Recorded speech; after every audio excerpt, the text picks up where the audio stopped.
ঈদে আজম মিলন, ঈদে আজম আল্লাহর হাবিবের মিলনের প্রকাশ। সে মিলন মানে সবাই প্রণবের হতে হবে, সবাই বদর সিফিন কারবালা হতে হবে, সবাই আনাম তালেমের দ্বারা মিলিত হতে হবে।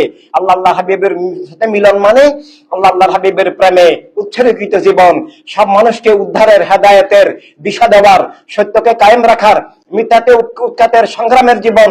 সেটাই আল্লাহর হাবিবের সাথে যুক্ত মিলিত জীবন। যে জীবন সত্যের ধারক নয়, মিথ্যার বিরুদ্ধে সংগ্রামী নয়, সেই জীবন আল্লাহ হাবিবের সাথে কখনো যুক্ত মিলিত হওয়াতে কোনোদিন পারবে না।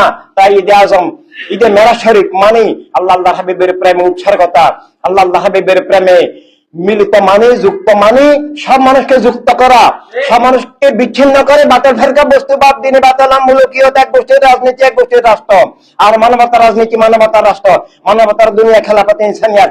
ইনসানিয়াতের বিপ্লব কি করে? আল্লাহ হাবিবের সাথে মিলিত করে, তার সাথে মিলিত করে, সত্যের সাথে, জান্নাতের সাথে তাকে মিলিত করে।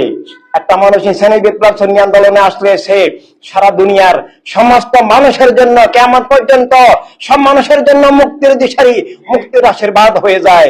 সে আল্লাহর হাবিবের প্রেমের আলো হয়ে যায়, প্রেমের আলো, প্রেমের বিপ্লব হয়ে যায়। সেভাবেই আমাদের সব ইমানি ভাই বোনকে গড়ে উঠতে হবে। আর সেটাই ঈদে আজমের, ঈদে মেরাজ শরীফের, বদর সিফিন কারবালার আমানত, সকল নবী রাসূল শহীদ মুজাহিদের আমানত, সেই দায়িত্ব বাস্তবায়নেই আমাদের জীবন। এভাবে আমাদেরকে এগিয়ে যেতে হবে।